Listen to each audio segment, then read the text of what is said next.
All right. After months of fighting amongst your own party in the primary elections, the party has to very quickly rally around their candidate, as they only have a couple months to actually run against the other party's candidate.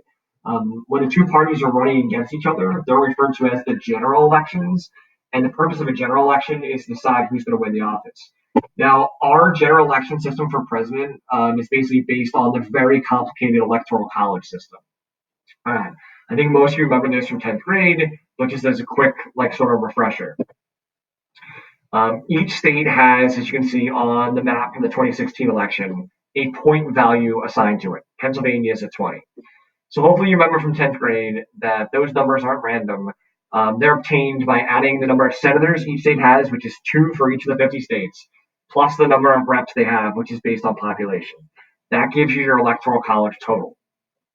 Basically, what that electoral college number means is that in the case of Pennsylvania, there are 20 Democrats that are selected and 20 Republicans that are selected. Those 20 Democrats are selected by the State Democratic Party of Pennsylvania. They're usually like big wigs in the Democratic Party. And the state Pennsylvania Republican Party does the exact same thing. So there's 20 of each party's electors ready to go. Then the people on election day go vote, and whatever party's candidate gets the most votes in that state, your party gets to then send your 20 electors to Harrisburg or whatever your state capital is in December to actually select for your state who you're going to support for the presidential election. So when you vote in November, you're not necessarily voting for a candidate, you're voting for the 20 electors attached to that candidate's party that essentially are going to go vote weeks later in the state capital. 48 states do winner take all. What does that mean? That means that in Pennsylvania, which is a winner take all state, if candidate A runs against candidate B, candidate A gets one more vote, candidate A gets all 20 electoral votes. Right?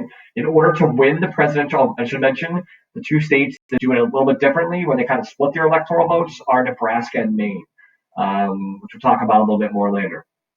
270 electors is the minimum that you need to win the presidency. That's a majority.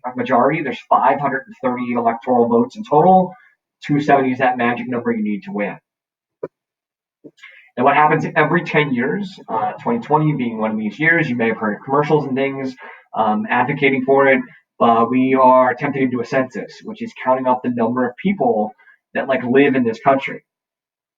Based on population changes that occur from the earlier 10 years, so from 2010 to 2020, it is possible that some states have seen population surges and other states have lost population. These numbers can be readjusted every 10 years based on those new population changes. And that process is called reapportionment, which is like juggling the numbers every 10 years to basically keep up with the population changes in this country.